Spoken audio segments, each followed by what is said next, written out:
the experience started, so I took the mushrooms. At first, I laid all the mushrooms down, right? And put my left hand on it, and I had an intention of stating my intention almost like a prayer towards the mushrooms. I said, if I would love to be in touch with my spirit guides, potentially my dad, universal knowledge, and just I would really like even another entity of knowledge out there that maybe isn't human, and that's what I would like to encounter during this journey. And so after I said that in my mind, I then ate the mushrooms just as its form, not in a tea or anything like that. Followed up with water, and the facilitator and I did a breathing exercise just I could kind of get in a meditation mood. And so we did the breathing exercise, and I could feel it subtly coming up already. And it should take about 30 minutes to actually feel it, but it was pretty sudden for myself. And so I was feeling that, and once the breathing exercise was done, I said, okay, I'm ready. Like, I'm feeling the mushrooms now. So I put on the eye mask and I put on headphones, and it's her playlist, so it's music.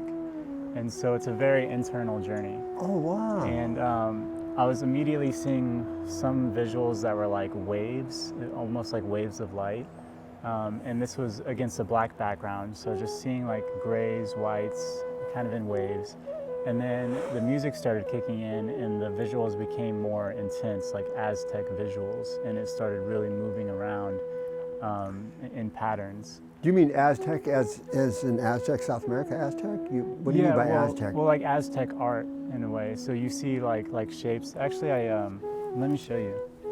Then it just became super intense all of a sudden. And so I really was like, I think thrown off guard by how intense the experience was and how fast it was coming on. And so I asked the facilitator if she could put her hand on my arm. Mm-hmm.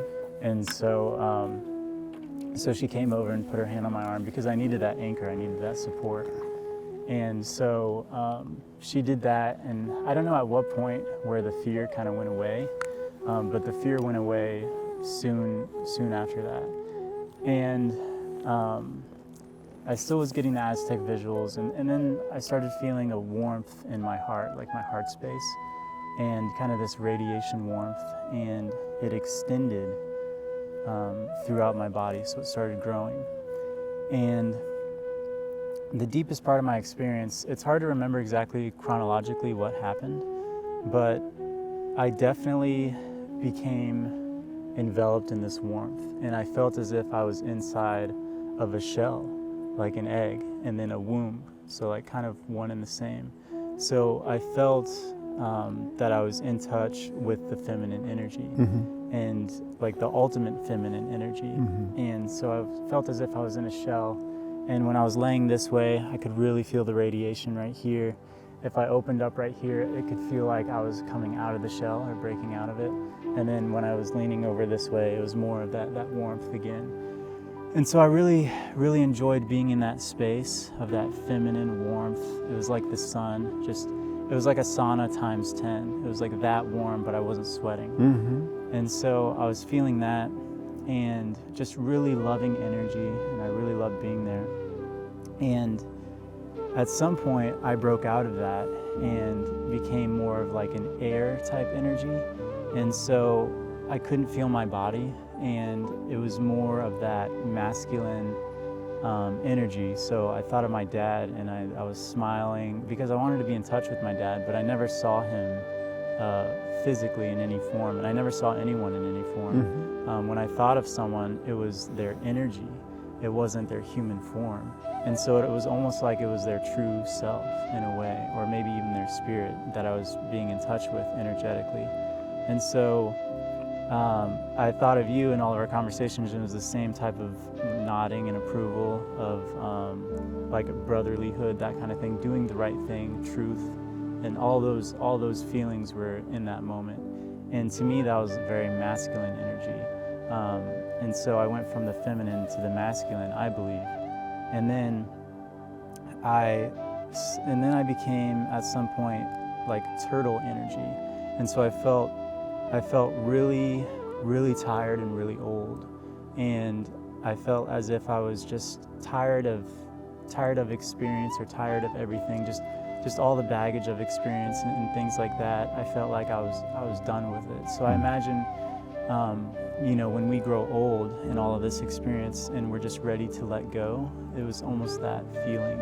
And so I imagine myself as a turtle returning back to that feminine heat. And so within that, being very old and very tired of things, it was like a turtle resting its belly on a warm rock. And I think your book says something like Lazy that. Lizard. Yeah, exactly.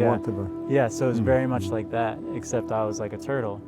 And it was that same warm feeling, the feminine energy, as when I was inside the shell, except this was symbolic of death, whereas I think the shell was symbolic of birth, but it was going to the same place. So I feel like what it taught me was that place we always return to, whether it is like the sun's energy or whatever it is, it's the feminine. And so I feel like there's a universal principle of feminine. With birth, we come from, we're baked inside of it and we come out of it. And then in death, we go back to it. And we're happy to be enveloped by that energy. At least that's what I felt during the experience. And so those were the biggest takeaways. And I had some other experiences where I was like dancing to the music, but like my energy body, I wasn't dancing in person necessarily. And so I felt very freeing at points in time, almost like a child who just runs around and plays. There's that essence to it too. And breath, I remember breathing in and my breath was just so expansive at one point. It seemed endless. And also with the music, I heard there was periods of times where it was like Om and like Shanti. And so anytime I listened to that in music, I always kind of just like pass it by, like, oh, it's a cultural thing, like Oms and Shantis and all that stuff. Like maybe that's just the Hindi type stuff in music and all that thing. But when I heard that, it felt super ancient, like super ancient. I got a sense of it being really, really old. And I don't know what exactly that means, but hearing that voice seems super ancient at the time. Well, you know who Walter Steiner is, right? When he started the Waldorf schools. Well, he was in the early century here. And are you aware of Robert Greene, polymath? Yes, you mentioned him. I looked him up. Yeah. He talks a lot about Hermes Trismegistus and thought and all those things. And Robert Greene was a studier of Steiner, Rudolf Steiner, not Walter, Rudolf. And it's the first time that I've heard it confirmed, that I've known since I was your age, basically, that, and back when I was your age, so this would have been, like, say, in 84, 83 back then. I was 29, you're a little younger. But it came to me, not then at that time, but here and now at this time, and in the elongation of this time, and this is what I mean by the precipice of the leap in regard. So to put, and what Steiner had said at the turn of the century, when we come to here, the old souls that have been in the human experiences, that have elevated themselves through the lessons of learning, the unconditional love versus bitterness or judgment, and would reincarnate as a soul group, and we would come together at the tipping point mass. And so, and it wouldn't be through choice. It would be through choice at a certain place of choice, but it would be frequency that would align it. Because if you take a magnet, you put it in sand, and you got all these gold flakes, it's not choice that they come, it's through the frequency of the alignment of the magnetism. I've always believed that. I've lived my entire life by that there would be a tipping point, a precipice, where the souls, the Platos, the Socrates, the Muhammads, the Jesus, to me, the heroes are the ones that I do not know, that really held the fire and the flame in a manner that were never made famous, never written about, their books were burned and so forth. there's an underbelly in the Mycelium Network in that manner that I've always believed there would be a star come over, there would be a certain point, and they would start here in Europe, over here in Australia, and then that would come together as a commutative force field that would make for the tipping point in relation of. Now, with the sacred male and female principle, all you got to look at in the longevity of history is the toxicity of authoritarianism, the toxicity of the bottom of the Vatican, the toxicity of religion. I sent you over, that was actually entitled God on Trial, where I go back in my studies and I see the domination of religious over the belief system of the natural ability for us to get together in humanity, the divisiveness, the divide. And so in regards to the letting go of the being tired and the disappointments, and we have cherished outcomes, and cherished outcomes are a recipe for disappointment. That's what cherished outcomes are, because we will elongate into the future, the Tony Robbins seminar, we will have hopes, dreams, and otherwise we'll have a vision board, and it won't happen in regard. And so the earlier that we can recognize that we're in perfect time for whatever transpires in regard to that, then we're in a place of opulence and blessing in regard to that. And so we let go while we're still adjusting in a real world of mortgage business. We're still adjusting in the reality of the human body and consciousness. But my premise on that, in regard to that tiredness, that burden, I always see things from the microscope automatically. That I see in the grain of sand, in the bubble in the ocean, the entirety of the beach, the entirety of the ocean. It's all the ingredients exist in the microcosm as the macrocosm. And when I met you, your voice, and then we rock and rolled, but I'm a rock and roller. And so I say, don't take that personal, because the next time I'm on the phone, I'm gonna just hit it out of the park again. I'm a rock and roller. But I knew that, but I'm also a mathematician. I also have, whatever it's worth, what astrology means to me, and 1,000 hours since I was 40, hundreds and hundreds and hundreds of thousands of birth charts that I've looked at that I've never spoke to time, space, Leonardo da Vinci, it doesn't matter, time of Christ, it doesn't matter, the Bakhtin 5,150 years ago with the Mayan calendar that they said was to close on December 24th of 2012. I go time travel back and forth in silence. And so it's all simmering inside of me, so I draw my own conclusions in regard to my reality, and then along the way I'll find places of high confirmation, like with the Rudolf Steiner, that we've come together unbeknownst to us, unless that's that inner voice that calls to us, the call of the wild within us, that we recognize that we've planted ourselves here purposely for a particular reason. And that's the reason of the tipping point in regard to the technology, the AI intelligence, the political regimes that have to be undergone in a manner of transformation of non-authoritarian into a democracy. We've got to be colorblind in regard to the race, religion, and the color of the skin. And so before that could happen, it would be a crashing, bursting of the atom to where it would emerge from. So there's an emergence factor reality to where it's happened over the last couple hundred years, but it's happening quicker and quicker, the acceleration process, reality checkpoint. Now, what I have for verification of me is the astrological ingredients that the new tribe is being born under, as opposed to where I was prior and so forth. The outer planets, Pluto, 248 years, though that turn of the wheel, that turn of the cycle, that turn of the clock, the turn of the fate.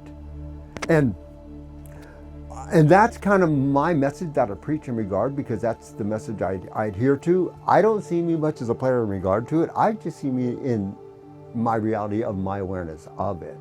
Because my reality of my awareness of it really goes back to my teens and prior to puberty. And so I can look back at my life and I think, wow, I've just never changed. I've just believed the same thing since I knew how to think. I've always just thought the same thing.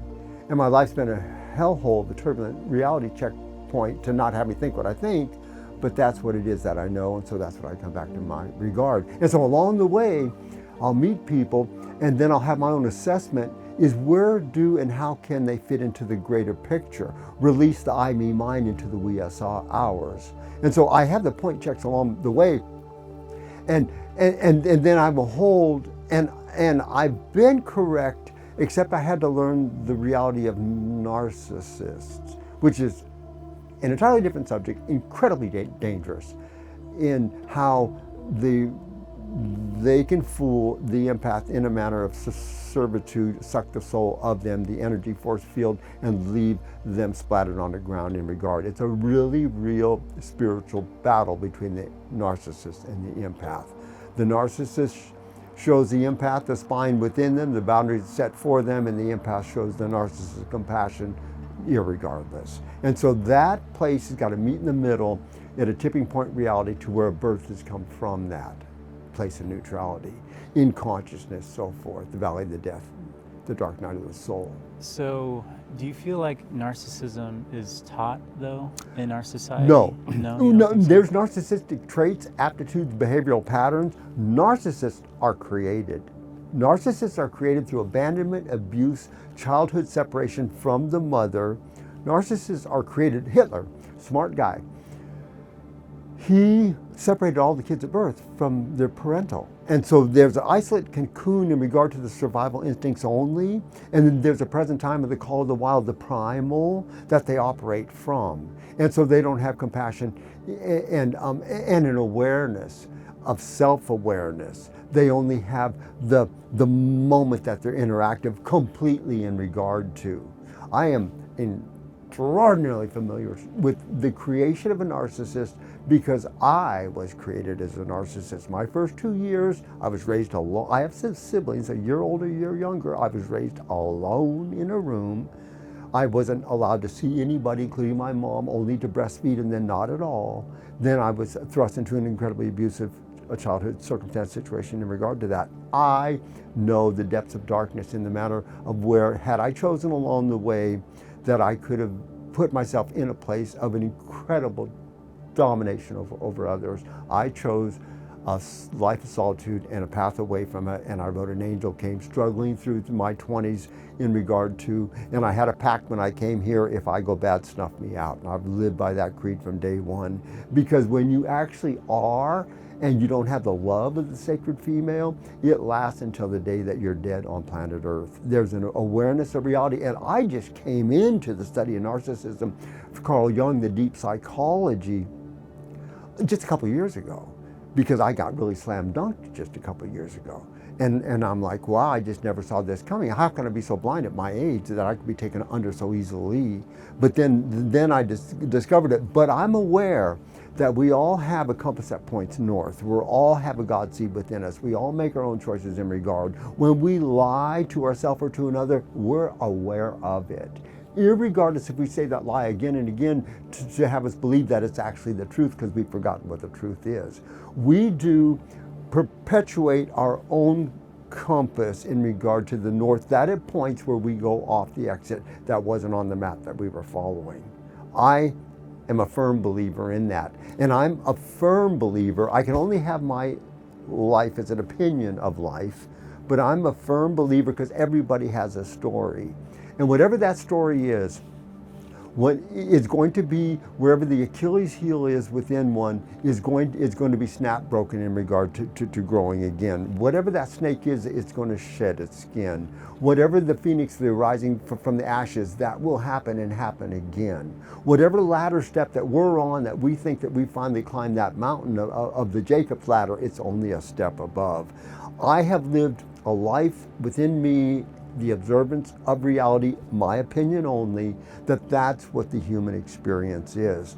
And going back prior, the Garden of Eden, the biblical, the Anunnaki, the Sumerian records, there's a constant in them where pre-Diluvian there was a dominant factor that was a hybrid interrelationship with human. And Zachariah Stitchkin, The 12th Planet. There's a few books that I want to share with you to read. The 12th Planet that's a sealed sun deal. It was written in '76. The Spear of Destiny. One question I had in the 4th grade, I was forced to watch black and white Holocaust of the Jews in the ovens. To this day, I have nightmares of it. And so I always wonder, and I'm German, I always wondered, how could Germans, they make the Rolls Royce, they make the BMWs, they make Mercedes. These are really smart freaking people. Germans are, German Shepherd. And so all my life I was always curious how that could have happened. And when I came upon the Spirit of Destiny, another book, I discovered in Revelation, the principalities of evil. We don't fight against flesh and blood, we fight against principalities of evil. That's one nice thing about hallucinogenics. You come out of the flesh and blood and you recognize the as above, so below. You're working with a higher power that's not in body. And so the Spirit of Destiny, and the other book, The Lucifer Principle, because you asked a question, a really good question. How can human do that to another human? That's a real reality that we really need to get the base level regard, and it's taught, because we by nature are not carnivorous one to another. And so, and what I've learned about the apple tree, what I've learned about the dog, what I've learned about society, the wolverine, the elephant, the lion, we all have an intrinsic place within us of the sacred female in the love in regard to us. If we adopt a lion cub at this moment and we keep it for 20 years, that lion cub's not going to turn on us if we do it right. There is a symbiotic relationship, Mycelium Network and above, where we're all connected in the unity of one. It's fact. And so whatever that threat was, back to the Anunnaki, back to Enlil, whatever that threat was, because one came here, two brothers, to serve and Thoth, Trigmus, Emerald Tablet, yeah, that in service of, the other in extraction from.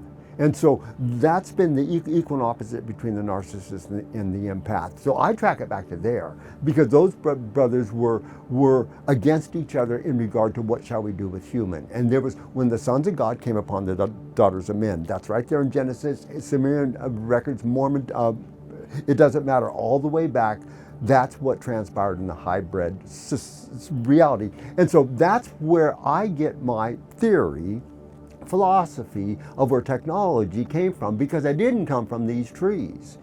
These trees, my dog, everything that is human orientated, the origination of the birthplace of human cannot go outside the laws of human, that being the gravity sphere. We as human can. So there's a hybrid insemination making it possible to avert the laws of gravity in regard to the human, primate, monkey. It makes sense when you talk about it that way. I haven't myself studied Anunnaki. I know yeah, this. It's so, you're so fascinating to talk with, because even in regard to politics, and even in regard to what you sent me with Israel and Palestine, that really struck a nerve, especially years ago when I was more availed to it, but I'm availed through it biblically, because I'm availed through it through the 12 tribes of the Israelites. I'm availed through it in regard to the Israel being the chosen ones and all that bullshit, quite frankly, because we're all chosen ones and we're all seeds of God and we all have the potentiality of life within us and the continuing life of us. There is no separation, color, skin otherwise. You mentioned, or I've heard, the only race is the human race? Right? Correct. Right. The only race. And this whole thing with the human race, first off, we're not running against each other. We're human beings that are caught up in doing. Don't fake it till you make it, be it till you see it. Yeah. We're human beings caught up in the aspect of doing. And that doing and that cherished outcome and that future dream of an expectation that we put judgment on, and then a disappointment when the calamity arrives. We're offset in regard to the naturality of us living the life force within us that's in present time. The dog lives in present time. The trees live in present time. That tree, when it was young, did not fret upon which limb to grow next. Yeah. I don't believe they think like that. Right. I don't think they worry about how tall I'm going to get. I don't think they're jealous of the tree beside them. Yeah. I just don't think it happens in that manner. And I believe they're conscious. And so I've never thought of human as a superior species. We can't even get along with each other. How superior can we be? When you see dolphins or birds of a feather that flock together, and the premise for me in that reality is that we have a hybrid insemination crosswire within us, that we're not able to avail the dark side and the place of the whatever transpired. And the story goes with the planet Nibiru and it's a 1 to 3,600 ratio, and it was that the primate monkey had the same DNA available to experiment and make for a workforce in regard to. And what they say is they came to mine gold, and I always had a question, why is so gold important? Well, one thing, years and years and years later, they discovered that gold will patch up the ozone. And the story goes that in the planet Nibiru, their ozone layer was faltering, and so they had to patch it. Now, whoever that this was in regard to the extraterrestrial species is far more intelligent. If you think about where we are in regard to technology, military armament, AI intelligence, and things we don't know, CERN, the things that we don't know about, because our brain isn't functioning in that manner, we haven't studied, and we're not that where we degrade ourselves in manners to where and otherwise.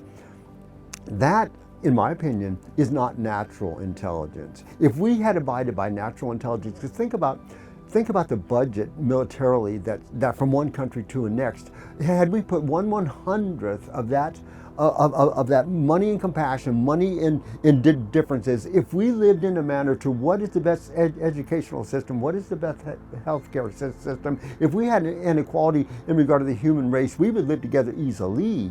And so here's where I am with the sacred female principle. The sacred female principle, the mothers of the children that go to war and the kids are dead and they become war heroes. Those mothers would exchange that factor in reality where the father instead goes to war now also and becomes the hate that he's hating upon and the hatred that he's usurped into. And the mother cries alone and has nobody to talk to, and her son is dead. And so we've got thousands of years of that reality check factor. We make heroes of those that were thrust into a war that they didn't create and was a war of their fathers in regard. And the hatred and the bitterness and the division and the lines of enmity and separation, and I, me, mine, the king's throne that I sit on. And so the melting pot and the America as a experiment in democracy is all brand new in history. There's always been kings, there's always been rulers, there's always been blue bloods, it's always been I'm a carpenter because my dad was a carpenter. My dad's in the military, so I'm going to the military. There's always been the long hereditary bloodline factor, and you guys come in, and those younger than you're separating from that reality without hallucinogenics. You're just looking at common sense and go, what the fuck's wrong with the adults? You have a lot of reasons just to put a period at that sentence, and you don't even have to answer it because you already know what the problems are. And so that's how I see that reality that's transpiring. And it's accelerating massively as we speak. Yeah, for me, when I went into the feminine, which I assume was the sacred female, it seemed like all of the worries, all of the games, they were also service and they dissolved. And there was no, to myself, connection or worry to those things once I was enveloped within the sacred female. And that's 100% correct. That's 100% correct. And the thing, because like they say, men are from Mars, women are from Venus, whatever. There's a thrust out and there's a pull back in. And the womb, the conclave, is the sacred female. And the outgoing is the male. It goes out and penetrates. The womb is conclave, water or orientated. That process. We do live here in this matrix in a world of equal and opposite. We do have summer and we do have winter. We breathe in and we do breathe out. The ocean waves do. We live in a night-day process reality. And once we can understand and we can work with that, then we don't fake it till we make it. Because when you fake it till you make it, the problem with that is you're never receding back into the female principle. You're always faking it till you make it. And so I come up with the philosophy, be it till you see it. It's a whole different process, because what we don't do and what we need to do and what we need to teach the children is we need to be able to come into the resolution within ourselves is there's going to be days that we ain't going to be waking up happy in regard to the avatar that we position ourselves to be with. You chose not only the longevity of your spirit, but you chose to come in to put up with Border's antics. It's like, you want to be Border? Let me give you a heads up on that, dude. You see, if he don't listen to her, if there ain't a melding factor in regard, he's going to be arrogant. He's going to take on this. But you knew early on, because you were tapped by the sacred female, that the walls within you had to be broken in a manner to where there was an elongation for the greater of you. See, I saw that and I recognized that. And when Tara came in, I was like, whoa. And I know the fire in regard to the resistance, but then there's when you sleep in a manner, you come back to where it is that you were hallucinogenically. You go back into the womb and you wake up and you're in a masculine body and you're confronting society. I've done the contracts in real estate and mortgage. I know what it is to shuffle paper. And so that whole process there, we're jerked back and forth in the meditative process of what does the soul come here to orchestrate the avatar for, and how does the avatar succeed in a manner where there's rent and there's food and inflation is high and we know it in regard to reality. So we're always in a traffic jam and the light doesn't turn green soon enough and the car in front of us stopped and we could have made it through. As simple and as ridiculous as that little moment seems in the moment, how it can affect us in an emotional way with anger or irritation. And it does. Yeah. And it does. Yeah. Or the retort on another, on the opinion of one, and not coming into the grace that what they're seeing is a place within them, but also the willingness for constructive criticism. The willingness for constructive criticism. See, I can look at myself as guilty of everything because people come to me and they ask me for advice, and the only reason I have it is because I've made every mistake and I don't want to see you make it, and it's only my opinion. But I have made more mistakes than anybody I can count. I mean, there ain't no reason to be still stacking these checkers up on the south side of the board. I took that down a long time ago. Yeah, well, regarding the masculine energy, to me it felt like there is a right choice with masculine energy. It's I guess like the Marcus Aurelius philosophy of doing the right thing, right? And so there's a brotherly camaraderie of recognition of, yes, this is the right thing to do, and that's something we could live our lives in the day-to-day lives with that energy, and it could be a good thing, not necessarily like a toxic masculinity. 100%, and a masculine energy can be looked at too.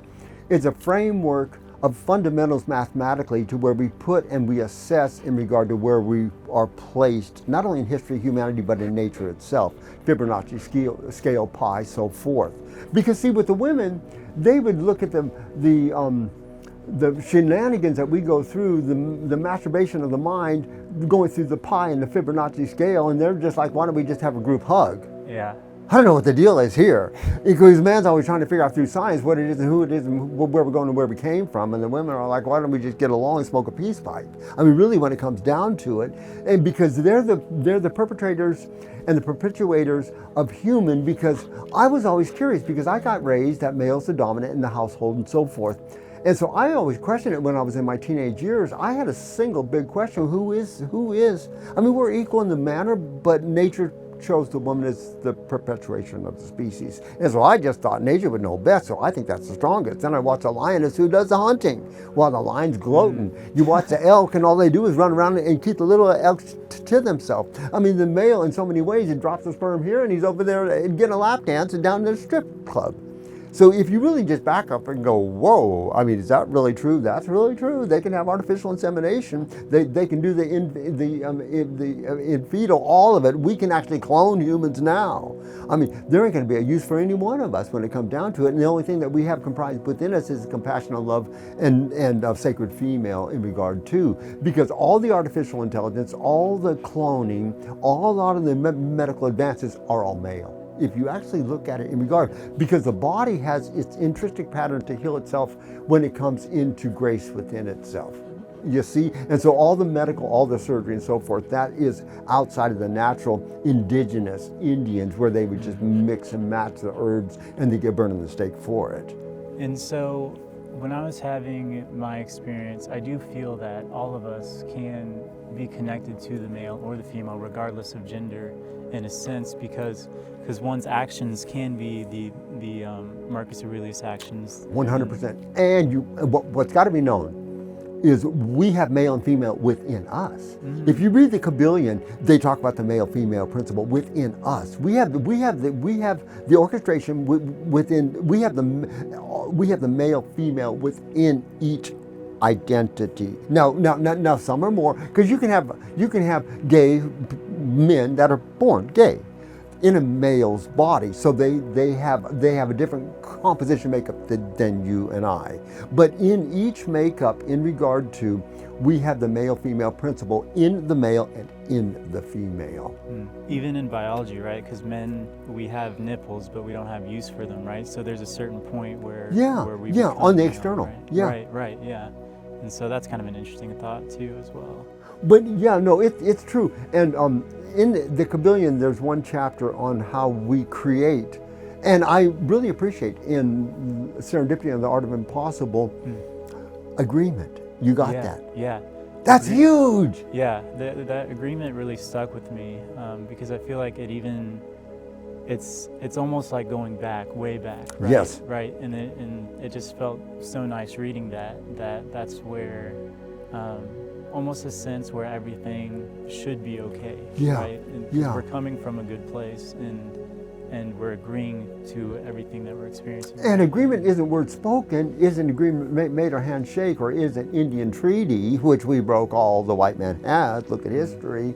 Agreement is a countenance of consciousness where that tone is together in regard to the symphony and that agreement, and that creates a manifestation where two or more agree. Because I've always thought about how do things manifest. I've thought about two things in my entire life. How do things manifest from the void? And where's the origination of intelligence? I don't want to know what we've done with the origination of intelligence, and I don't want the opinion on the intelligence that was originated. I want to know where the intelligence came from, and where do you go from 0 to 1? Where do you go from 0 to 1? Because you get to 1 to 2, ain't no big fucking problem, especially to 4. That comes easy to 8, 16, 32, 64. That ain't a problem. But to go from 0 to 1, where's the origination of force field in regard to? And so where I've been, I wouldn't recommend to follow in my footsteps, but I've always left it open to be wrong completely at any point, at any time, and wash it all away. Because I think already, in regard to the Fibonacci scale and pi, and what we see in nature, here's how I look at it completely. That is man's own observation to put himself in a place to where he can consciously reckon with what it is and who it is and what he's doing here in regard. But go ask the dolphins about the Fibonacci scale. I don't think they're studying math. So I think it's us thinking we're superior in the universe, and we can dissect and we can dialect everything in a mathematical sequence, and we can show us a nature from the pansy to the butterfly in regard to, because we're always trying to assess what the fuck over. But I don't think that nature is struggling in that manner. I think they're just in the continuity of what exists is how it is, and I'm happy in regard, and tomorrow I'm going to wake up, but it ain't tomorrow yet, and I'm awake now. That's how I see life around us. So I really see that we're in a panic situation constantly because we're always second guessing on questions that we have no need to answer, and they're not the questions in regard to where the answers lie. We're building our own maze, right? Correct. Our own matrix. Matrix, right. Exactly. And that's how deep it's gotten for us. And 100%. We're confused with it. But you know what? All it's going to take, like the Declaration of Independence was signed by 50 signers. It only takes a small group, but even more so. It takes an elevation of a frequency to where they're not trapped in that reality, to where they're above and orchestrating apart from the body, like you do when you're on hallucinogenics. And so that butterfly effect would go around and tap. Because every time I get on a reel and I really start rocking and freaking rolling, I always think that there's somebody in the Netherlands, somebody in Australia, somebody in Africa, somebody's enjoying the same euphoric, orgasmic spirituality in regard to the frequency that I'm hitting, in and apart from the words that are spoken. We may not even agree with what it is that I'm saying, but that see, if we're both on a mescaline trip and I'm just tripping and you're just tripping, the trip's exactly different from each other, but we're still connecting the way the hummingbirds mate up there, then we're manifesting in regard. That's how I see our reality. Yeah, it makes sense with that. And it is a vibrational factor too with that, right? Not necessarily the words spoken. Correct. It's the resonance within it. 100%. It's always that. It's always that. See, I couldn't speak forever, and I stuttered forever. And so my biggest goal was to learn how to speak. Now I'm impossible to shut up. But that was the biggest goal. I'm 70 years old. That was the end of my 60s. I just learned how to send a send a text on voicemail. I was like, how do I do this? Who do I talk to? What's going on? I'm talking to a rock. I never could get it through my head. I've just learned that. And so, but to be inside of my mind is really interesting dynamic, because I am just empty, and I know that I am. But I get catalysts and sparks from another, and especially math or astrology will catalyst and spark me. But I just hang out here and mow the lawn. Yeah. It's like, I wonder if Richard's, he's solving the world. Fuck Richard with the dog. He's not thinking nothing. He's not thinking, go down there and do a lap dance. That boy don't think shit. Well, in regards to astrology, can you explain further your perspective of it? Because when I first was introduced, at least to the word astrology, there does seem that predictive factor in things where it's pre-written or predictability, but I would just want to get more in depth of your perspective. Oh, 100%, yes. August 29th of 1983, I got ran over at a stoplight. I had 11 vertebrae in my spine twisted. What happened because of that is I just blew wide open Kundalini. I could walk through walls, see through walls. Everything just was an insanity of a mess for me for years. And so what I did, because I was so confused, I wanted to be a real estate person, I just wanted to be a normal person. What I did then is but I had done it in my 20s, where I was really interested in the Bhagavad Gita, I was interested in Eastern religion, I was interested in what people thought. I didn't agree with them, I was looking to get saved. I just wanted to know what other people thought. I became highly interested in astral travel. I was super interested in psychic ability before my accident. After my accident, all I wanted to know was, I kind of like went back to the pyramid days. I wanted to know, where did all this come from and how did it come from? So I lived in Sacramento off Watt Avenue by Tower of Books, big, huge bookstore. And I would walk down there, and every day I would go to the oldest manuscripts, and I began reading these old manuscripts. I would sit there in the bookstore and read. I didn't have the money to buy the book. And so it was through Tarot, it was through the Kabbalah, on, and they all prefaced astrology. Every single ancient literature, all of them reference astrology. And I'm like, I don't want to study astrology. I don't believe in astrology. It's super. Read my horoscope in the newspaper. I can't be known for this. I'm embarrassed to talk to my friends. Then I said, and it's all just math, and it's just a mess. So, and there was an ephemeris in the bookstore, and it's all just math. I'm like, it's impossible, but I got drawn to it. And what happened with me is I studied it for about 8 months, 9 months. I got involved in the schematics of the Pyramid of Giza, and I studied that for about 8 or 9 months. I thought I was going to lose my mind, but there's so much astrological data before I knew astrology in the Pyramid of Giza. And what happened with me is I studied it, I got nothing. None of it meant nothing. And then one day, it all just hit me. And that was a day that probably scared me more than any other single day that I've ever been released into a knowledge factor that I knew that I tapped into something from a very long time ago that I was really adept at. Because I suddenly knew everything, and it didn't matter to me. I could predict the future, I could heal, I could do miracles, and I was scared to death of astrology. It was a tipping point for you that moment. 100%, but it scared me because I was so psychic. I could predict and manipulate the future. I have so many stories, and heal. And I have so many stories. I don't really like to elongate on that. They're magical mysteries, and they can be proven because I have witness and regard. Maniac and not maybe. I've tried, like Rudolf Steiner, I've tried to do my best to circumvent it because it's a scary place to actually live. But what happened with astrology, and I had to give it a lot of thought. And so I always give it thought. I've come to in regard to me with astrology, it's like, could I not believe in astrology easily? But what does astrology do for me? It's a set of mathematics that trip me psychically. That's how I see it. I look at it like this. This set of mathematics, I had Tara. I talked to you instantaneously on the phone. Off a set of mathematics, I had nothing whatsoever to go to, but your set of mathematics tripped me psychically, and I talked to you on the telephone. Now, without that set of mathematics, I couldn't have had that conversation with you. I couldn't have talked about your relationship in regard. I couldn't have said to you what the things I said to you and Tara. It would have been totally, utterly impossible for me. So I look at astrology for me as a tripwire that does something in my brain magically that makes me predictable to understand the reality in multiple levels within another person. That's how astrology works for me. Now there's tropical and there's sidereal. Sidereal was given to me about 3 years ago, and I shifted 37 years of astrology from tropical to sidereal. And I work, but the Hindu, the ancient, which I wasn't even aware of, and I've only read one astrology book. I don't know any, I couldn't pass an astrology test at all. At all. I think I could teach astrology differently. Sure. But here's what's happened to me, and it's happened. See, astrology is called the language of the gods, the music of the spheres. I studied astrology for 20 years. I was out at night and I suddenly heard the planets.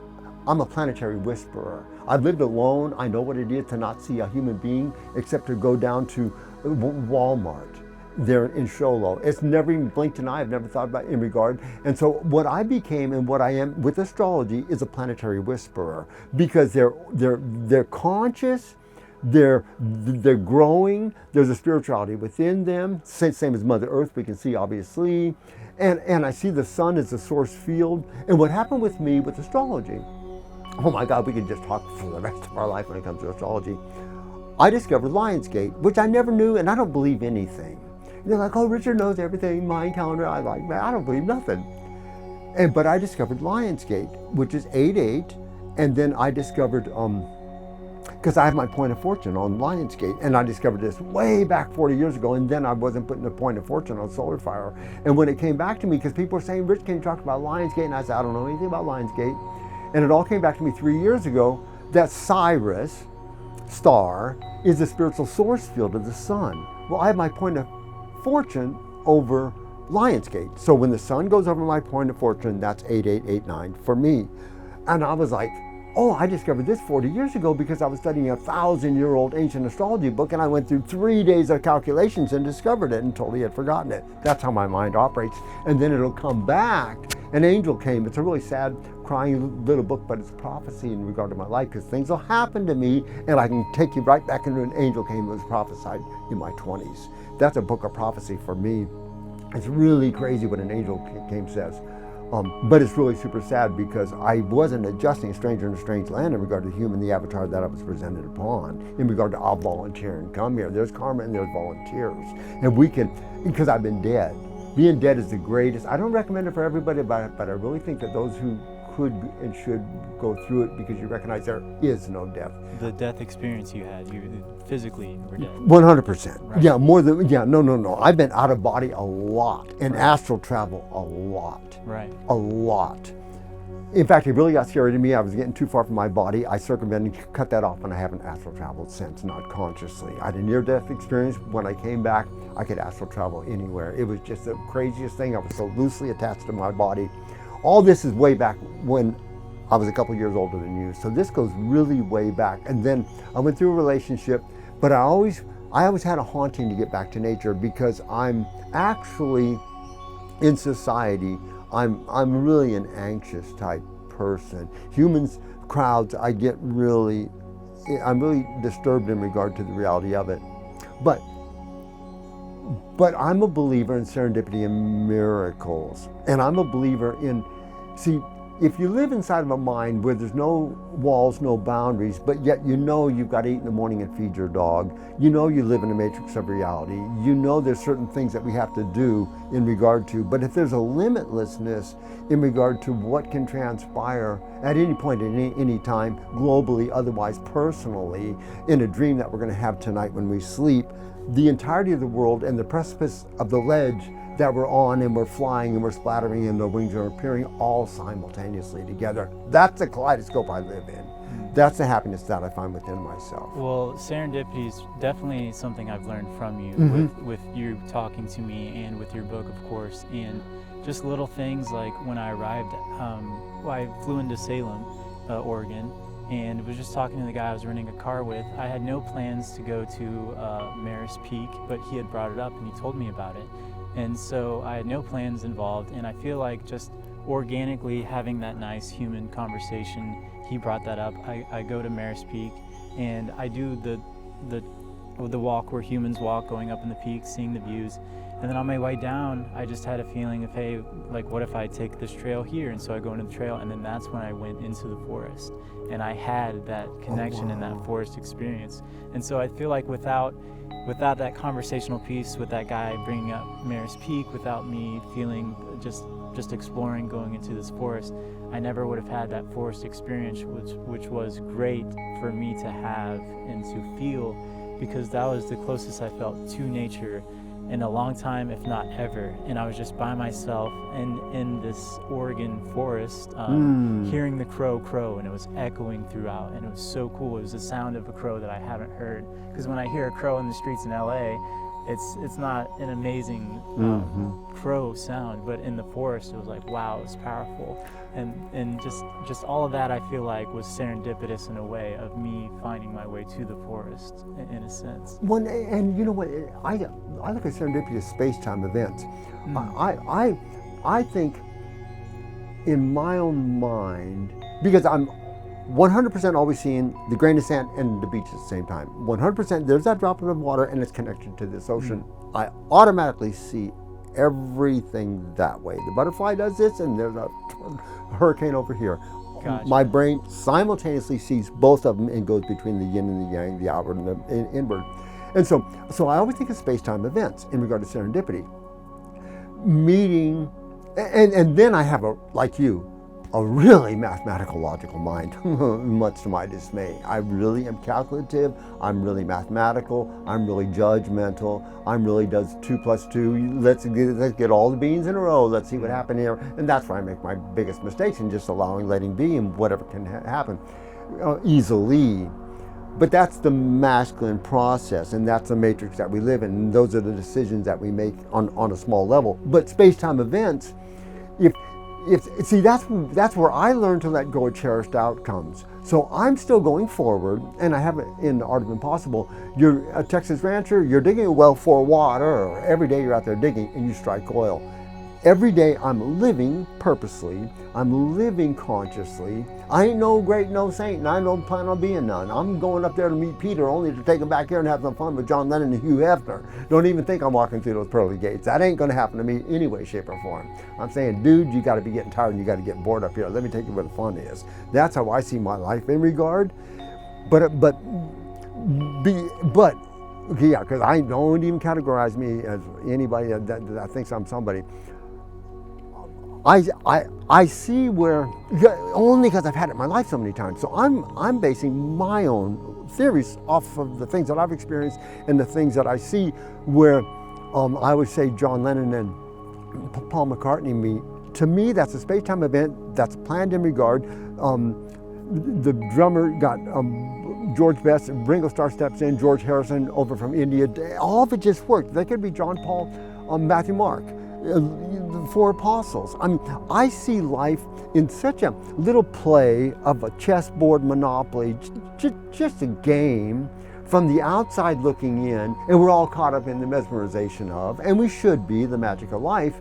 But really, if once you kind of go reincarnationally, once you go hallucinogenically, once you get out of your body, once you go into the womb of the woman that you are, the woman that birthed you in regard, once you have the masculine spine that makes the choices wisely, then you can release from the avatar and you can work as above, so below. So you are the above working in regard to the moving the chess piece below. Definitely. I feel like I tapped into Yes, it happens. that. Yes. It's 100%. What happens? Yeah. And what's so crazy is that under controlled circumstances, in that manner, as opposed to alcohol and things that really do distort us.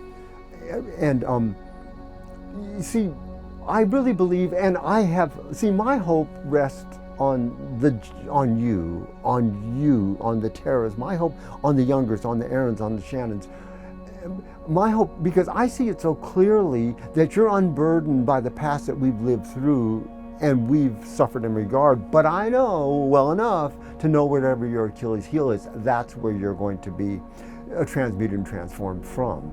Because people say, well, the chain's as strong as its weakest link. Excuse me, let me put it this way. The chain's also the strongest as its strongest link, because the weakest link and the strongest link is the only link that breaks.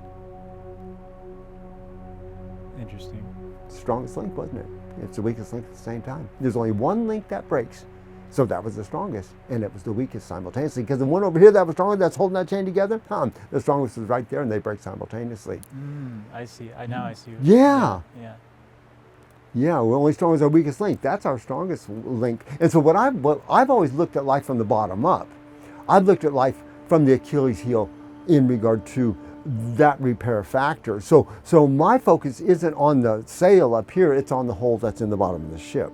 And so that's what I like about you.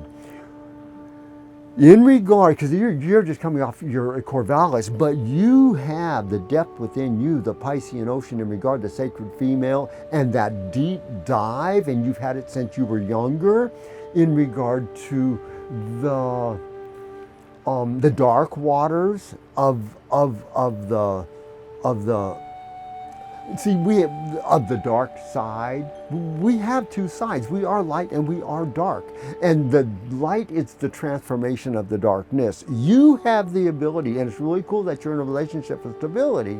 You have the ability consciously, otherwise incarnationally, to go prudently into the place where Carl Jung was going in regard to psychology, psychosis, the study of schizophrenic, the study of, you asked me the question, how can human do this? That's a big question to be answered. Because once you go to unravel that question, you start going into the makeup of the morbid. You go into the psychosis of what is the underbelly of that. You're really dealing into the stake that's in the heart of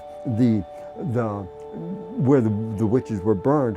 What and how could that have transpired, human to human? What is that actually could make that possible?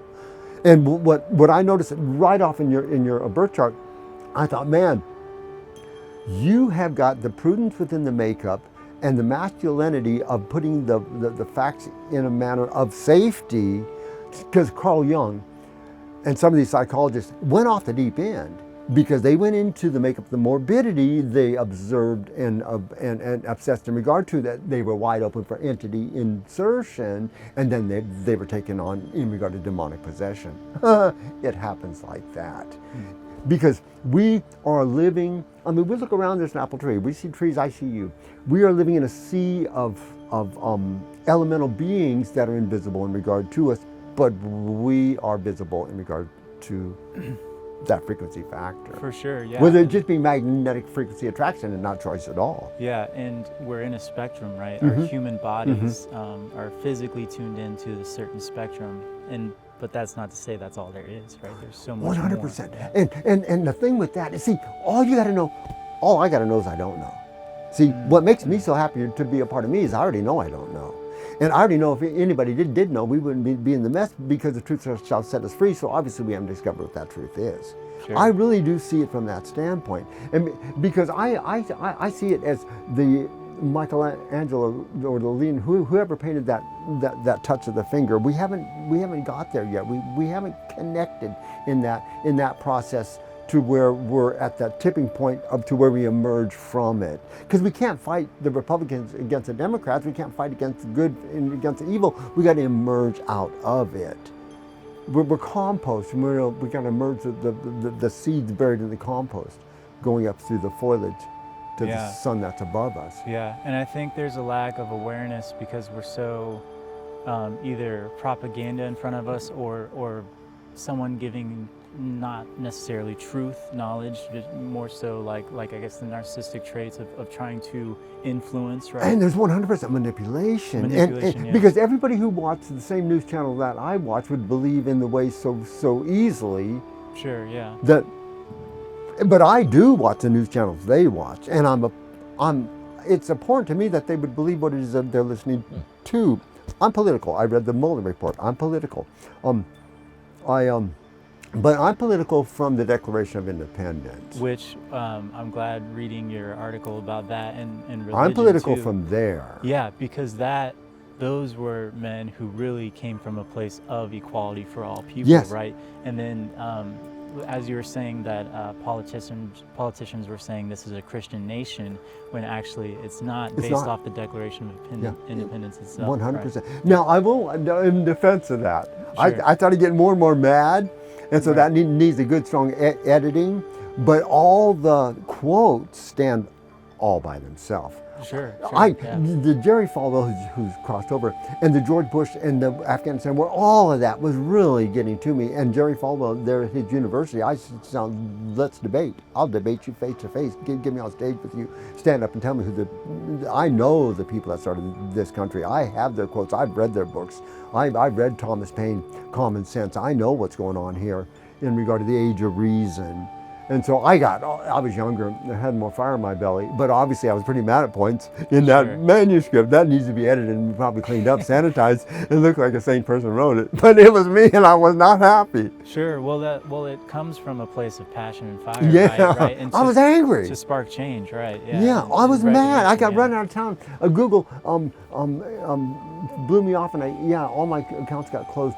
And it was a little before its time, but its time's been a long time and a long time coming. Mm-hmm. And we're really breaking away from that, and we don't have the suppression of that because the Bible Belt and things of that nature and the dominance factor and the horrific evils that have done in the name of God. And those quotes are from the King James. You can get King James and look them up, because people are saying that's not in the Bible. Get a King James and look it up. That's in the Bible. And if you look at the Old Testament in that manner, that's horrifically evil. You read those quotes, it's like, what the fuck? You don't need Mein Kampf. Just read the Old Testament. Genesis, Exodus, Leviticus, Deuteronomy, just read it. Isaiah, just read it. And so I got raised on that. And I always knew that life was outside of that. I was never fooled to think that that's what life was. Sure, yeah. And I feel like when the majority of people start the awareness of that we all are connected and not so blinded by their influence or media and things like that. Because when I saw that documentary of Gaza, I wasn't knowledgeable about what's going on over there. And if I looked at media in the United States, it was very biased, right? Until I saw the actual footage on the ground of what these people were going through, that opened my eyes up to and not only that, what bothers me is the historic nature of Israel in regard to the Promised Land and so forth, Jerusalem. There's where I'm afflicted and affected, because the Palestinians, and read, those quotes are in there, they were going in there and they were slaying everybody. They were slaying the women and the children and putting the sword through the belly, and that's just what it is, and never fields of killing. And so the chosen ones look at the other as fodder for war and just for desecration, and they're doing the work of God. He doesn't have to come here with hellfire and brimstone. They'll just kill him in regard to the... Yeah, it makes an excuse for terrible things. Unbelievable. Yeah. And that twists the mind in a manner as to how it's possible that no matter what, how could that be possible anyway? Sure, yeah. Where does that come from? Right. Now, in my point of view, another day for another topic, another discussion, a podcast, YouTube, that goes back, and I school you up in regard to the 12th planet. There'll be stuff online for that, the Spirit of Destiny, and the Lucifer principle is really super handy. You put those three together, and it's like, wow, is this? To me, that's the truth that I've gotten closest to in regard to the truth, because there is a blackness that I don't think is inherent in the human.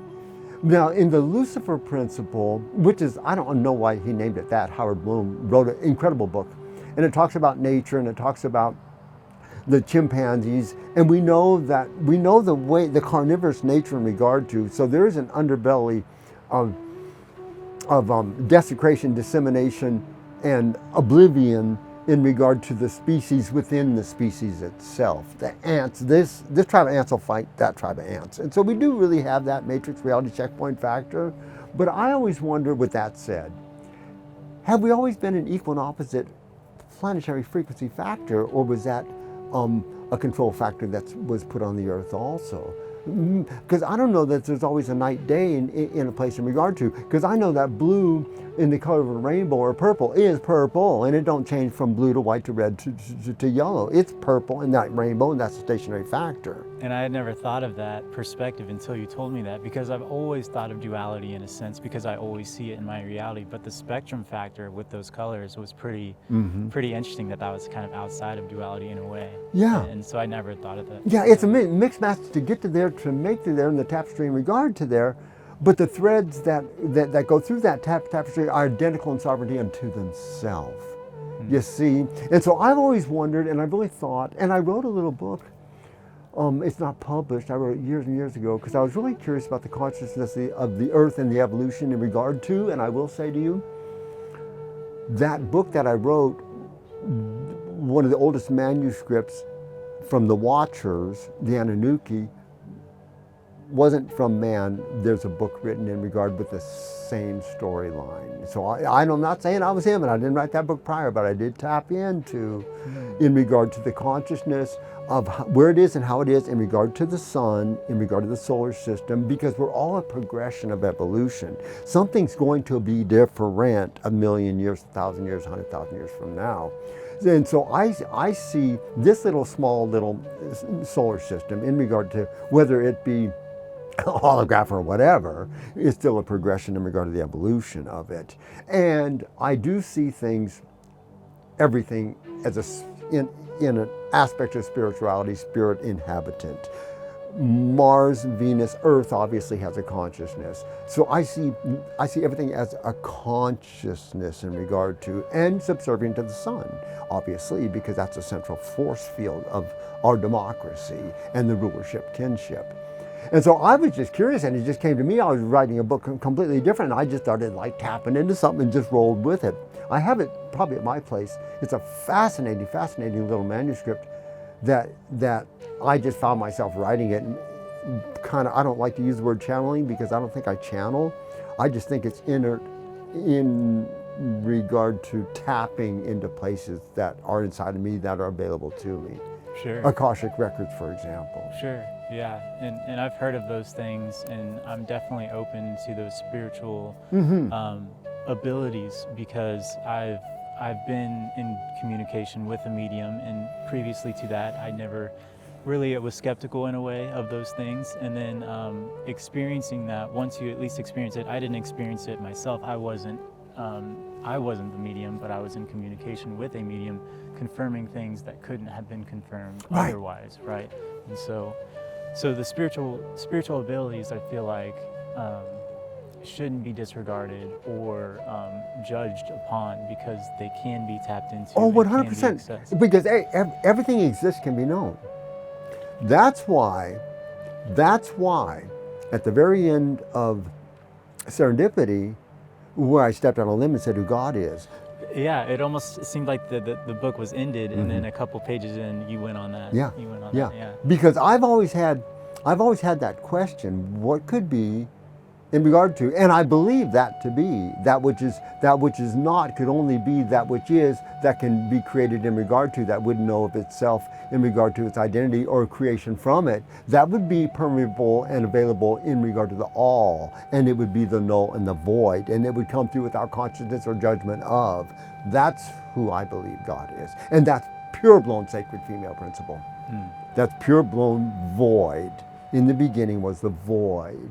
And so that's where I believe, and then it said God created from. No, God was that void, and that can be created from. That's superior to the creation of it. Sure, and in a sense, I feel like I've had experiences where vibrationally things were kind of going in and out, and so I almost feel like the moment we're experiencing, perhaps we're tuned into a frequency to feel this reality, but there is a void within every moment that flashes away and then comes back too. And so it's almost like, in that sense, the void is always there. And what's super crazy too, if you look at it from this standpoint, you take a yo-yo, you go down, up, it stops right there at the bottom before it reverses. It's, they say in between our heartbeats, a stop. You take a teeter-totter, there's a stop. That right there, that click, that moment, that in between that process, that where the yo-yo is stopped, where the teeter-totter is flat, that process, that place, you stop that place, freeze, that's the place you can emerge from. That's the polarity where they've come into the midpoint of that reality check. And speaking of astrology, and they don't practice it much, I do completely. I take the midpoint of the opposites, the sun and the moon, the opposites, Saturn and Jupiter, Mars, Venus. I take the opposite because that's the thrust out in regard to. Astrology's unbelievably fascinating, but it's my own silence in my own mind. And then when I'm sitting and talking with another, I'm activating that process in regard to their horoscope. But what you said, we have that, the wave comes in, the wave goes out, it stops. It literally comes to a complete still point, and that's so amazing to put that in perspective. That midpoint, and that's the emergence of. That's where the male, female come together, and there's no greater, there's no lesser, there's the midpoint in regard to the emergence from. And I've heard people describe it dimensionally as like a dimension, right? Yeah, total. And there's other dimensions from that. Total. Yeah, and in regard to, see, dimensions are a really interesting phenomenon, series factor for me. In regard to extraterrestrial and life force in that manner of reality, I've never believed for a single second that they come from Cyrus or Pleiades or anything. And I'm not saying I'm right or wrong, but I've always thought, and what I've always seen, what's been real to me, is they're interdimensionally and have been here always.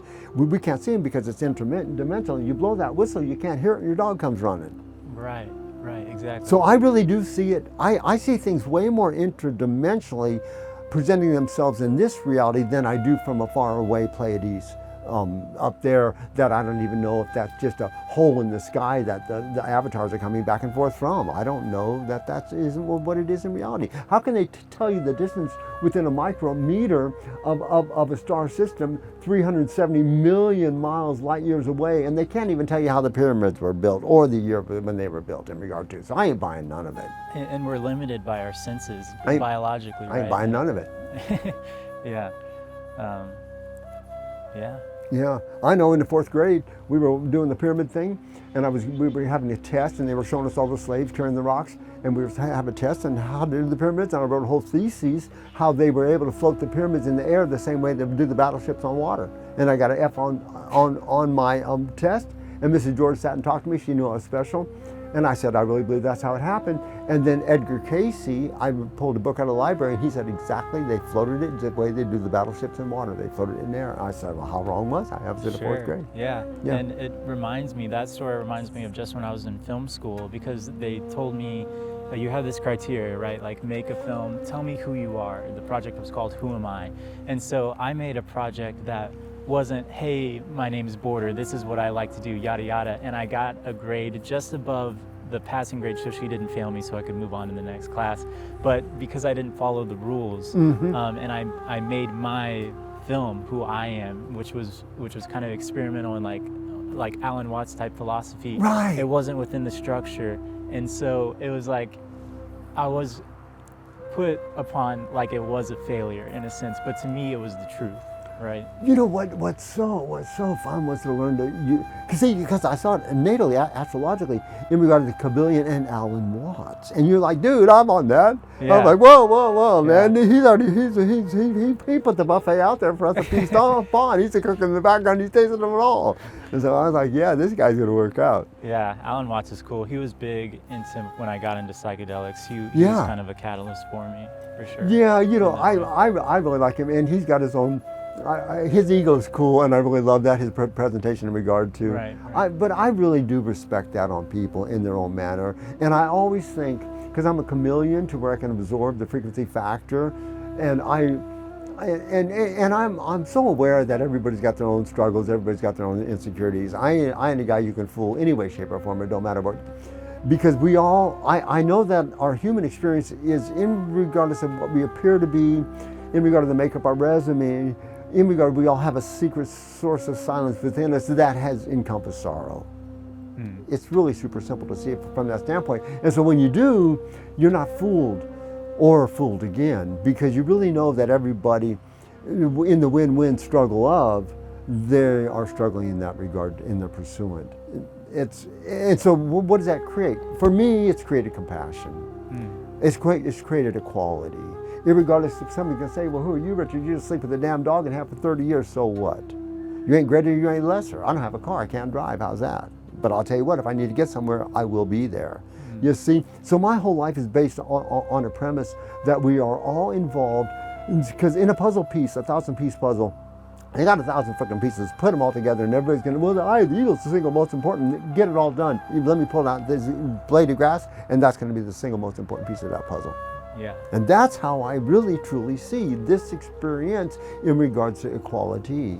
Yeah, and you never know what action you take that could affect another somewhere else. 100%. Right? You see, I got really lucky because I have friends overseas in the Philippines, and they're so gracious and in regard because they got to walk to the stream for their water. And so but not only that, when I was little watching the Holocaust films, my heart broke, and I was in an incredibly abusive environment, but my heart broke so much for those little kids that I seen transported on those trains and those black and white, the Holocaust, Germany, and that's to this day has made a massive impact on my life, those black and white grainy films.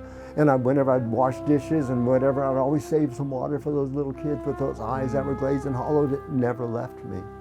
That's a really sad story from a guy who was abused as much as me as a child, but I still live with that, and I still live in regard to the compassion, the equality, and I look what's happening over here in Springville with the Haitians. To me, that's just an atrocity, and how could we be there in regard to politically the way that the way that they use that in regard to the media, so forth, Palestine, Israel. You line them up in the same freaking wall, you don't tell anybody where they came from, you're not going to know the difference. They all have the same color skin, they all look just identical. And not only that, the kids born from the parents in regard to across that wall in Gaza or there in Israel would play it together in the playground without any single fucking question. Sure, yeah. And so what's so difficult about that? Right, and it's the fact that we got to the point where we are that is occurring is just, again, like way back then, which please educate me more on it, send me stuff like way oh back. man, you're going to be fun. Your audience is going to be fun because I've gotten to a point where there's a couple like the Lucifer Principle is an amazing book on the psychology, mob psychology, and answering the questions, how could we go into morbidity? It's an easy and fabulous read, and the chapters, and it deals in nature. Mother Nature's a bitch. It deals, and from memes to genes. It's like, well, the book was kind of in front of its time, but it's really psychology, and it's really just dialed in so many manners. So you read that, you just brush up on the Stitchkin's work of 76 with the Anunnaki. That's a quick read right there. You go, oh, because it says in the Bible, when the sons of God came upon the daughters of men, it's right there. In the giants, and when there were giants prior, in the Mormon literature, in all Eastern religion. So that's a real, it's like, click, hybrid, you're kidding, is this really real? So you kind of get that inbred, and then you read the Spirit of Destiny, and it really gives you the as above, not fighting against flesh and blood in Revelation, but principality of evils, how Hitler was able to come to the power that Hitler came into. Because that little scrawny little motherfucker would have kicked his fucking ass, and I remember thinking in the 4th grade, what if he was in my lifetime? And I never could figure out how the Germans could have been fooled by that until I read the Spirit of Destiny. And that just opened up. I mean, I was aware of the principalities of evil in regard, but I never saw it politically from that standpoint, and that makes this earth a really scary place with AI intelligence, to where can we go into a one world government? Can we go into dominance and control? Can we go way back in history to where we were nothing but food source and slave source? Yes, we can, and that is a fact in reality, but I don't think it's going to happen, because I think we're in a translucence, and I see it through astrology, to where we're in a looking glass to where we can see the other side in regard to what our actions are going to create in regard to the reaction of. And what's happening is there's so much instant karma that's happening now, politically and otherwise too. It's instant karma. Putin struck Ukraine, used to be part of the mother country. I understand in '89 what transpired. Struck Ukraine, it backfired on him. He thought he would take it in a day. Look at all this back here. And the Israel-Palestine thing, that's probably a real reality, because you go back biblically and so forth, and there's the heathens and there's the chosen ones. Well, that shit's gonna all hit the wall and splatter. Because the little kids that finally do grow up and they have a sandbox that they can play together, and they don't recognize the skin color any way, shape, or form. They don't recognize the religious or the hatred and the bigotry where they've come from. They're gonna buy that story that Santa Claus, and who his fat ass is gonna come down your chimney. It ain't happening. Right, and we both shared off camera our disappointment in realizing Santa Claus was... I was in the 4th, I think it was in the 5th fucking grade, it's the only thing I had left to believe in. And then all my classmates laughed at me, the stupid person that I really am. Yeah, and well, it's so sad just knowing that, because there was such a magical essence to it, and then it's like the magic was stripped away in a way. But I've put that in perspective too, because kids, especially ones that are psychic and ones that are loved, they do have past life memory and they have psychic ability. And ain't it crazy that they short circuit those stories and they force feed them the Easter Bunny, the Santa Claus. They force feed them these huge lies that there's no truth in regard, because I've always thought to myself, it's almost unconsciously permeated upon a child. You get them to believe that big lie, which is a huge lie. Santa Claus, let's be real, from the North Pole in every chimney, he's going to come down. Huh, that's a pretty big lie. And so I've thought about the Easter Bunny too with the Easter eggs. That's a pretty big lie. So will you get the kid pliable to the big lie when the big lie comes, the election being stolen, and all these things that happened with the Germans back in World War II, the big lie. And Hitler said it's easier to make them believe in a big lie than a little lie. So let's just start them out with Santa Claus. Interesting point. I've actually thought about that. And the interesting thing in regard to Santa Claus, in regard to the 12 reindeer, the 12 disciples, and 12 of the 12 seasons, mathematically there's a lot of reality in regard to sacred geometry. The way that we assess our ability to look at the framework that we do through the human reality eyes point factor. But think about this. We are evolving, we're changing. Our eyes look differently because back 150 years ago there was a stagecoach without a horseless carriage beside it. So the way that humans' evolutionary process, the vision board that they're looking at and the reality that they're comprised of around them, the city blocks, the traffic lights they go through, everything's shifting in a new reality that can come out from the impregnation of artificial intelligence with the natural attribute to be in a symbiotic relationship with Mother Earth. I could be wrong. It's really easy to hit that button and have nuclear warheads all over than it is for me and my little belief in Jesus and the Beatitudes and the Sermon on the Mount. I'm on the losing end of the team. It's going to take a Hail Mary and get your ass down here, little one, because we need you badly, and bring Mary Magdalene along with you. Well, if anyone taps into that Christ consciousness or that loving energy within themselves, then that can be avoided as a collective. 100%. Right? Yeah. 100%. And the way that happens is through the Mycelium Network. Right. You see, and the YouTube channel. If you think about it from that standpoint, it's like, whoa, what was that about? Click, because that's inner, that's dormant, that's now. And it's evolution to where the tipping point, the time has come. Nothing stronger than an idea whose time has come. And so we're on a conveyor belt that's moving in. You know, and it's equal and opposite because we've got the polarity of the opposite factor. Hit the nuclear button and watch this, and we'll solve this problem. Burn it down, Samson, Temple Waltz, boom, blind me, I'll show you.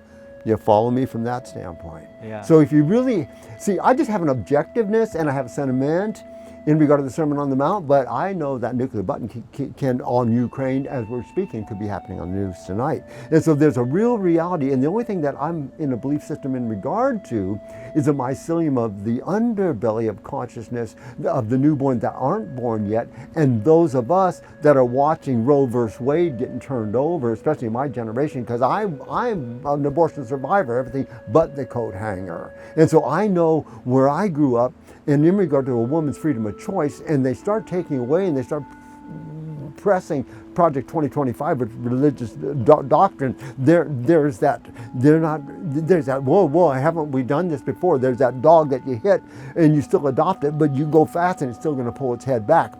See, we've already been through. We're not looking for another hero. We played that movie. We will not be fooled again. So that's a retraction in regard to one. They're backing off. Wait a fucking minute. And so that back off creates that void and that translucency that you see right through. And that's how it's happening in my point of view. Cool. Well said. We only got 90 minutes. I don't know how long we've been talking, but yeah, I guess you can check that. But I know it feels like we always could talk forever and go on. I got an hour and 24 minutes, but it's fun. We can turn it off. This is good. We can rock and roll. It's commercial break. Lap dance. No, you're married.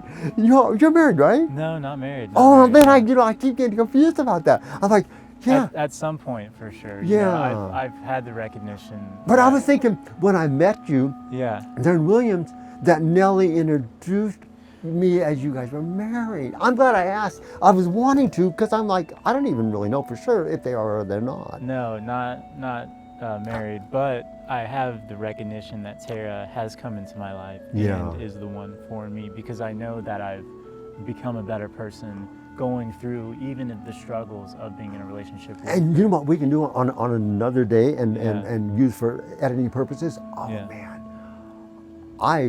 You guys are, I've done, unfortunately, so much relationship counseling.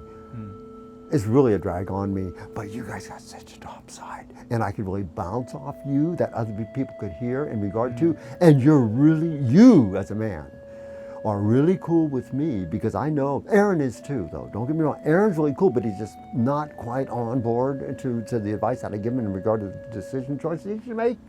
You're a guy that, the way you tipped me was when you said, and we can get down and dirty, I'm like, you're on. Because this guy, but I have me astrologically too, but anytime that masculine man to man, Richard, who the fuck is he? Now you're talking about my wife. Wait a minute. We're all real in this play, and if you're working to make it work, I'm really working with you to make it work.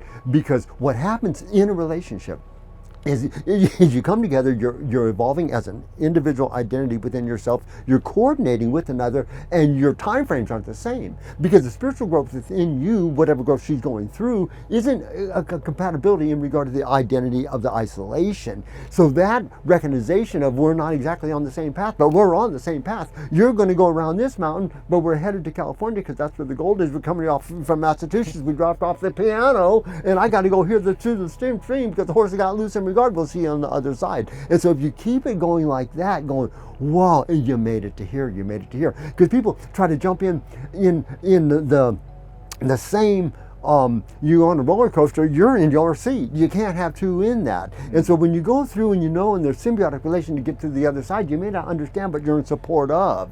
Sure. And so you have that trust in regard to, and that's where a man, the male principle backs off and allows the woman to be, because we can't understand, because the next time you're pregnant, let me know. Yeah. And in regards to Tara, I would have never been introduced to you, so then this wouldn't have occurred. So you don't know exactly where you're being carried to with exactly, and what opportunities are out there in a sense. That is right. And she came from Nellie. Right, Nellie's exactly, an angel. yeah. It's really rare to find an angel. Right. And I remembered when Nellie had told me about her long before that I ever talked with her, way back when she was just talking about Tara. Yeah. And so when Tara came across it, I'm like, oh my God, that's Tara. I just loved her instantly through Nellie. Yeah, and you knew about Tara too. 100% through Nellie. Yeah. Yeah, 100%. And so I was like, rock and roll, let's have their family. Here. I'll charge you a session, and so that goes over here. We're going to rock it up. I know, because I heard your voice. We're going to rock it up. Yeah. And so then I was studying your birth chart, and I was like, yeah, man, this guy can go deep. And then you were validating it. And in regard to relationship, you're new in regard to that. And there is so much knowledge that we can just bounce off and have a good, incredible time, the three of us, in regard, and just interact, because you guys are, I can explain your third mind horoscope is just, and it's not a person, it's an energetic frequency. It's a magic of a moment that doesn't have an avatar or human attached to it. That's a frequency. It's like, boom, that creativity. And I've really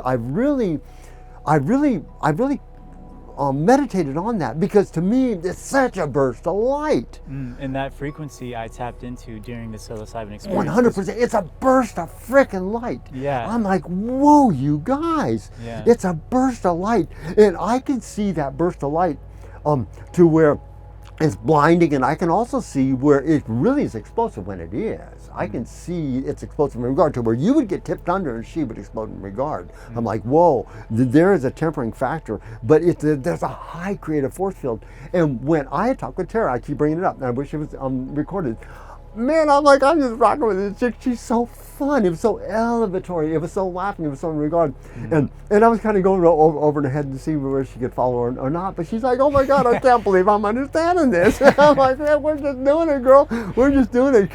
And then it wasn't until the end that I found out it was a doctor, and that's why she wanted to be a nurse. But I took it through this whole universal compassion of the sacred female in regard to the healing of another. And then I discovered it was in the grid line in regard to the family expectation honor, and her doctor had been her brother a doctor. Well, so that. And Tara recently had a tarot card reading, and of course you don't know necessarily. I'm not well versed in tarot or someone who's giving it. I like to get suggestions based off someone I've had experience Yeah. with, right? So if you suggested someone who knows tarot, then I know tarot. Oh, Really super good. I can give you a whole story about that, but go ahead. But cool, yeah. Finish. So Tara got a tarot reading recently, and she said that her and I would be working together in a Boom. sense. I know it. Yeah. Okay. And so let's just put that. I have no tarot outcomes, but I do have. I know where the gold lies. I'm a minor because I'm not psychic, but I have what you call it where it does on the ground. It's like, man, you're just psychic. No, I ain't psychic. This is called Like a radar kind of thing. Yeah, right? yeah. Because I know in regard to just doing this kind of stuff, podcast, Zoom, we get them out on TikTok. We just put them out there, just let them land wherever they do. We can go to pseudonym, it don't matter in regard to, put it on the small pause account. It don't matter to me because I know enough about me when I connect in reality, this high source field frequency, it's going to go viral. There's no question about it. I got 150,000 views in just getting my hair cut on a 30-second video without even a picture of my face. Sure. Yeah. And that to me would just happen when I lived here. I knew right then that my time was coming. And I thought, I keep going back to that tarot conversation. I'm going, because she was wanting nursing, and I was like, we ought to just record a little bit. Let's get Border in on this. And you guys in relationship, because your energy factor of the third mind would be the horoscope that I would read from. And so so it's not individually synchronistic in regard to your identity, but you're really reaching through and up in regard to a higher place within you, into that soul source of the longevity of a relationship. Because so many people really want their relationships to work good. And once you understand that we come together to test each other, we come together for the sovereignty and individuality of each other, and we come together to make ourselves better as an identity of an individual in countenance of another, in two horses pulling, but we're still in our own harness. If you see it like that the wagon behind, and then you see in the longevity of family, social circles, career orientation process, and did I see that with you and Tara? Absolutely. I definitely have that feeling, but I have it based solely on astrology, because it's such a bright light. It's such a combustion. It's like the finale of the fireworks, to where it's just, whoa, what the hell? That's that third energetic process. I was just mesmerized by it. It ain't a person. You know, I can't imagine it being enveloped in a human being. It'd be too much chi, too much kundalini, too much of that expressive, explosive force. And so when Tara and I's relationship, we just roll with the punches that we learn from it, and we just go, we don't try and have a picture in mind and expectation, Right. we just let it flow. Oh, I know, you guys are amazing at your age, and you're such a beacon of what can be, what is, in regard to the allowance of what transpires. And it's not easy. No, yeah. Oh no, I can see, and not a, here's why I know it's not easy, because the individual makeup of you is really fucking super different from each other. Right. You and Tara don't have shit in common when it comes to the ingredients in regard to the metabolics of what made when the molecules and atoms were placed together. You guys are really, and that's where that growth factor comes, because you guys have really super different personalities. There's no question about it. Yeah. And that's what makes for the magic of. That's what makes for the combustion for. Cool. That's what it is. That makes it possible. The two becoming one. Yeah, because puzzle pieces, they got nothing in common. How can they clasp together? Because they're opposite from each other. That's why. Exactly. That's why they clasp together. And so what happens is people will come in fleetingly and they blow apart. But see, that's why I'm so promotional in regard to the relationship, the understanding of the questions that could be asked. And you don't have to ask questions, because I'll just present the postulate. And then for those of you, your audience, and audience older than me, to hear it and regard it, and you look back in your memory and think, God, that's all we had to do was let go, to let be, to become that which we don't know, but we'll find out and embrace when it gets here.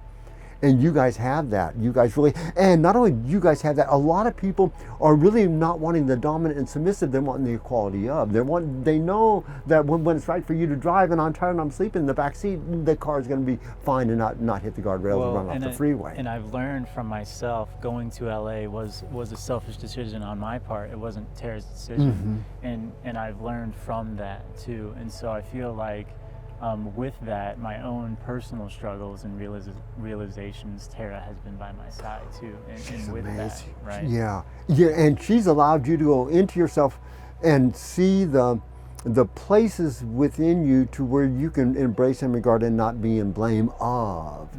And so she's been unconditional in regard, knowing you're just a fucking idiot. She has been not very judgmental, where previously I would have thought. You would have thought that. Yeah. Because I'm aware, because we have a real similarity in that detail orientation. Right. In regard to punctuation and editing our life, in regard to how that is an ingredient that we share, much to our demise. It brings us out of present time. But with her, what I saw so beautiful in regard was that unconditional embrace, to let you allow yourself to go into the place where it is that you're questioning, but she's still there with you. In regard to unconditional, it don't matter, it's going to be fine, and just, hey, what the fuck over. I was thinking too it'd be differently, but it's not, but we still love each other. Yeah. And so you're like, whoa, really? That's not what I'm used to. Right. I mean, wait, aren't you supposed to start yelling and talking about bills now? What the fuck? I'm borrowing money. Sure, but see, that's what I try to share with people. Because we come to life, wherever the Achilles heel is, wherever it is possible to be broken, we're going to be. Because once that breaking transpires and the horse is out of the corral, how's it going to get there? By breaking through the fence. And so there's another fence it's going to bump into to break through from. And so it's like, is that really what life is all about? All you do when you're climbing a ladder is just have another ladder rung to go up. I'm sorry, I didn't give you the big heads up that you don't get to stop. Yeah, right. It's a process, an evolution. Continuing. It don't end somewhere. Yeah. You think when you're gonna die, what? No. You don't have a clue. You're gonna be glad you're out of here. That's for starters, and then you want to volunteer and come back because you were such an idiot the first time. Well, in my psilocybin experience, I feel like I had the birth experience, which was the moon, right, and the egg, and then at the same time the death experience going back to that womb. So it almost reiterated. One could say reincarnation in a sense, but going back to the source, where at the end of your life, where it started. Right. So that's for me at least. My perspective. And we can have this, and I want to elongate on that because that's coming up, especially in your Saturn return that happens over the next years, and dovetail into evolution and dovetail into relationships, because really, when it comes down to it, all the answers lie in regard to the equality of the sacred male-female principle and the unification between the two to make for the procreation of. There's no greater, there's no lesser, there's equality, but we do exchange places in leadership. And so, because all it is the two to get together to make for one that sovereign within itself, to come into union with another, to be coalesced together, to make for that to continue on forward. See, we're just birthing a new species in regard to the consciousness and what's going to transpire in regard to. See, we're just a computer that has all the energy taken out, and we're upgrading. We're still going to look the same like a human being, but there ain't going to be nothing similar in regard to the past where we come from. Cool. So I know that we're going extinct in that manner. Well, eventually all things come to an end, right? Or they come to their ending point. Yeah, they transmute, they transform. Yeah. It's all transforming. Yeah. You see in these, like they shapeshift. That's what it is. Sure, and even Marcus Aurelius was saying how famous people in his time, he was naming off names I've never heard of, but in his time he was like, at some point, they're not going to be famous. The civilizations they 100% are going to collapse. And what's so great about Stoicism from that standpoint, and you're good at this, you'll get, especially the natural curves of evolution, the Saturn return, so forth, the biological ingredients that happen in regard to the change of the guard within us, adolescence, pre-puberty, we have the change of the guard that happen in the growth factors of the way that the humans are built. You'll have fun with life in a Stoic reality checkpoint factor, to where you're watching a movie that you're the director of, you've also made the script, and you're sitting here in the audience. So you'll have that ability to bounce back and forth in your reality, because we're comprised of multiple subjects within ourselves, that we are every piece on the chessboard, and we're the player moving those pieces. And if you play chess, do you? Not much. Okay. I played it in the past. But you know what chess is then? Yes. Okay, the single most, because we think about the king, which is worthless. The queen is amazing on the chessboard. The moves it can make versus the king are drastic. Yeah, that's pretty real in life, but the most powerful being is the pawn because it can transform itself. Once it gets to the end of the line, nothing's more powerful than the pawn.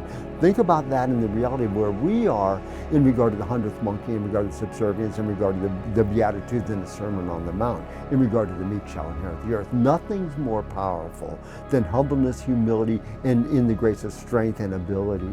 That's where the little stone, because we ain't David, we ain't the slingshot, we ain't Samson, we ain't the forehead, we're the stone that's being thrown. And that's where we are in this little place right now.